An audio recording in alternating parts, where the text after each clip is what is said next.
श्री साई सच्चरित्र प्रस्तावना अध्याय 49 परीक्षा 1 हरि कानोबा 2 सोमदेव स्वामी 3 नाना साहेब चांदोरकर की कथाएं। जब वेद और पुराण ही ब्रह्मा या सद्गुरु का वर्णन करने में अपनी असमर्थता प्रकट करते हैं, तब मैं एक अल्पज्ञ प्राणी अपने सद्गुरु श्री साई बाबा का वर्णन कैसे कर सकता हूँ। मेरा स्वयं का तो यह मत है कि इस विषय में मौन धारण करना ही अति उत्तम है। सच पूछा जाए तो मूक रहना ही सद्गुरु की विमल पताकारूपी विरुदावली का उत्तम प्रकार से वर्णन करना है। परंतु उनमें जो उत्तम गुण हैं, वे हमें मूक कहाँ रहने देते हैं। यदि स्वादिष्ट भोजन बने और मित्र तथा संबंधी आदि साथ बैठकर न खाए तो वह नीरस सा प्रतीत होता है, और जब वही भोजन सब एक साथ बैठकर खाते हैं तब उसमें एक विशेष प्रकार की सुस्वादुता आ जाती है।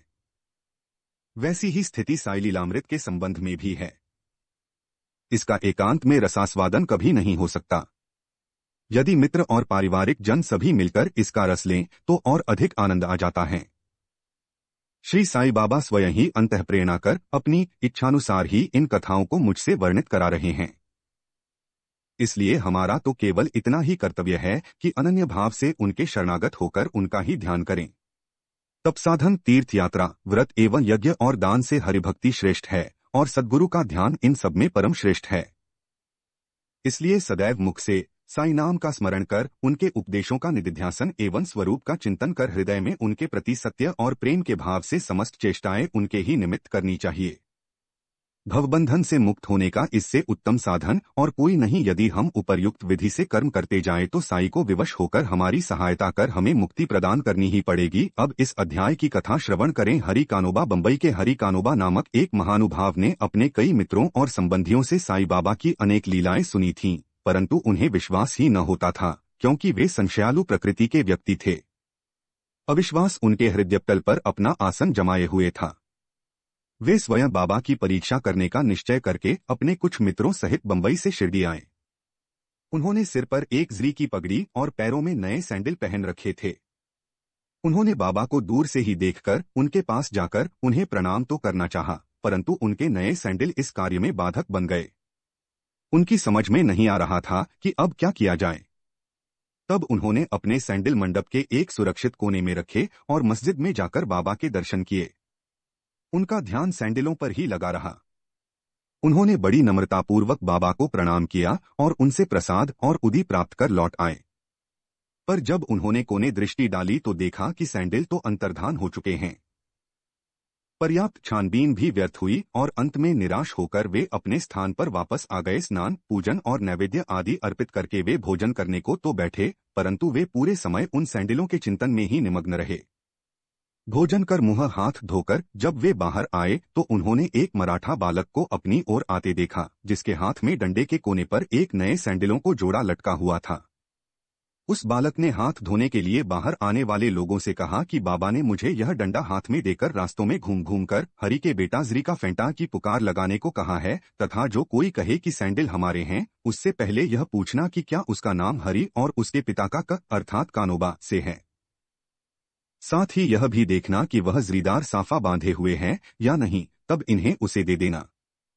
बालक का कथन सुनकर हरि कानोबा को बेहद आनंद व आश्चर्य हुआ। उन्होंने आगे बढ़कर बालक से कहा कि ये हमारे ही सैंडल हैं, मेरा ही नाम हरि और मैं ही कानोबा का पुत्र हूँ। यह मेरा जरी का साफा देखो। बालक संतुष्ट हो गया और सैंडल उन्हें दे दी। उन्होंने सोचा कि मेरी जरीदार पगड़ी तो सबको ही दिख रही थी, हो सकता है कि बाबा की भी दृष्टि में आ गई हो, परंतु यह मेरी शिरडी यात्रा का प्रथम अवसर है। फिर बाबा को यह कैसे विदित हो गया कि मेरा ही नाम हरि है और मेरे पिता का कानोबा। वह तो केवल बाबा की परीक्षार्थ वहां आया था। उसे इस घटना से बाबा की महानता विदित हो गई। उसकी इच्छा पूर्ण हो गई और वह सहर्ष घर लौट गया। सोमदेव स्वामी। अब एक दूसरे संशयालु व्यक्ति की कथा सुनिए जो बाबा की परीक्षा करने आया था। काका साहेब दीक्षित के भ्राता श्री भाईजी नागपुर में रहते थे। जब वे सन 1906 में हिमालय गए थे तब उनका गंगोत्री घाटी के नीचे हरिद्वार के समीप उत्तरकाशी में एक सोमदेव स्वामी से परिचय हो गया। दोनों ने एक दूसरे के पते लिख लिए। 5 वर्ष पश्चात सोमदेव स्वामी नागपुर में आए और भाईजी के यहाँ ठहरे। वहां श्री साईं बाबा की कीर्ति सुनकर उन्हें बड़ी प्रसन्नता हुई तथा शिरडी जाकर बाबा के दर्शन करने की तीव्र उत्कंठा हुई।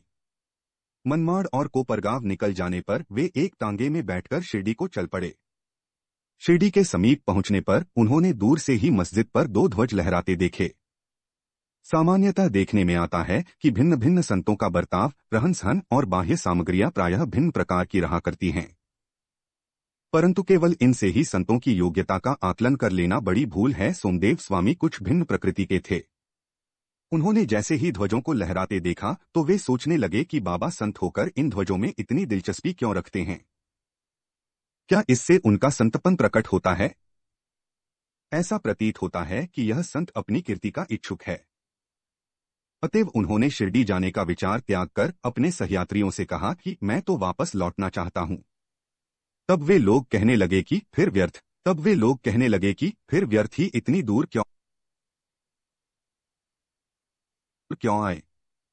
अभी केवल ध्वजों को देखकर तुम इतने उद्विग्न हो उठे तो जब शिरडी में रथ, पालकी, घोड़ा और अन्य सामग्रियां देखोगे तब तुम्हारी क्या दशा होगी?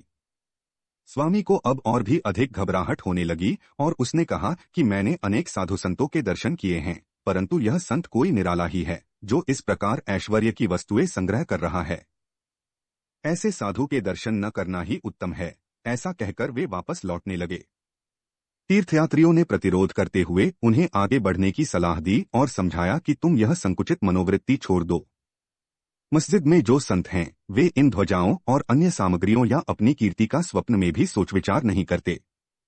ये सब तो उनके भक्तगण प्रेम और भक्ति के कारण ही उनको भेंट किया करते हैं।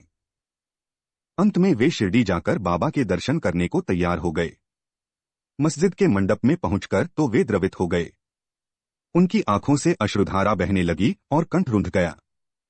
अब उनके सब दूषित विचार हवा हो गए और उन्हें अपने गुरु के शब्दों की स्मृति हो आई कि मन जहां अति प्रसन्न और आकर्षित हो जाए उसी स्थान को ही अपना विश्राम धाम समझना। वे बाबा की चरणरज में लौटना चाहते थे, परंतु जब वे उनके समीप गए तो बाबा एकदम क्रोधित होकर जोर जोर से चिल्लाकर कहने लगे कि ध्वजाएं लगाकर रखे। क्या ये संतपन के लक्षण हैं? एक क्षण भी यहां न रुको। अब उसे अनुभव हो गया कि बाबा ने अपने हृदय की बात जान ली है और वे कितने सर्वज्ञ हैं। उसे अपनी प्रवृत्ति पर हंसी आने लगी तथा उसे पता चल गया कि बाबा कितने निर्विकार और पवित्र हैं। उसने देखा कि वे किसी को हृदय से लगाते और किसी को हाथ से स्पर्श करते हैं तथा किसी को सांत्वना देकर प्रेम दृष्टि से निहारते हैं। किसी को उदी प्रसाद देकर सभी प्रकार से भक्तों को सुख और संतोष पहुंचा रहे हैं, तो फिर मेरे साथ ऐसा रूखा बर्ताव क्यों? अधिक विचार करने पर वे इसी निष्कर्ष पर पहुंचे कि इसका कारण मेरे आंतरिक विचार ही थे और इससे शिक्षा ग्रहण कर मुझे अपना आचरण सुधारना चाहिए। बाबा का क्रोध तो मेरे लिए वरदान स्वरूप है। अब यह कहना व्यर्थ ही होगा कि वे बाबा की शरण में आ गए और उनके परम भक्त बन गए। नाना साहेब चांदोरकर। अंत में नाना साहेब चांदोरकर की कथा लिखकर हेमाड पंत ने यह अध्याय समाप्त किया है। एक समय जब नाना साहेब महाल साप्ती और अन्य लोगों के साथ मस्जिद में बैठे हुए थे तो वैजापुर, औरंगाबाद से एक संभ्रांत यवन परिवार श्री साईं बाबा के दर्शनार्थ आया। कुलवंतियों की लाजरक्षण भावना देखकर नाना साहेब वहां से निकल जाना चाहते थे, परंतु बाबा ने उन्हें रोक लिया। स्त्रियां आगे बढ़ी और उन्होंने बाबा के दर्शन किए। उनमें से एक महिला ने अपने मुंह पर से घूंघट हटाकर बाबा के चरणों में प्रणाम कर फिर घूंघट डाल लिया। नाना साहेब उसके सौंदर्य से आकर्षित हो गए और एक बार पुनः वह छवि देखने को लालायित हो उठे। नाना के मन की व्यथा जानकर उन लोगों के चले जाने के पश्चात बाबा उनसे कहने लगे कि नाना, क्यों व्यर्थ में मोहित हो रहे हो? इंद्रियों को अपना कार्य करने दो। हमें उनके कार्य में बाधक न होना चाहिए। भगवान ने यह सुंदर सृष्टि निर्माण की है, अत हमारा सामान हमारे ही साथ रहने दो, तुम अपने वापस लौट जाओ। सावधान, यदि फिर कभी मस्जिद की सीढ़ी चढ़े तो ऐसे संत के दर्शन ही क्यों करने चाहिए जो मस्जिद पर हमारा कर्तव्य है कि हम उसके सौंदर्य की सराहना करें। यह मन तो क्रमशः ही स्थिर होता है और जब सामने का द्वार खुला है तब हमें पिछले द्वार से क्यों प्रविष्ट होना। चित्त शुद्ध होते ही फिर किसी कष्ट का अनुभव नहीं होता।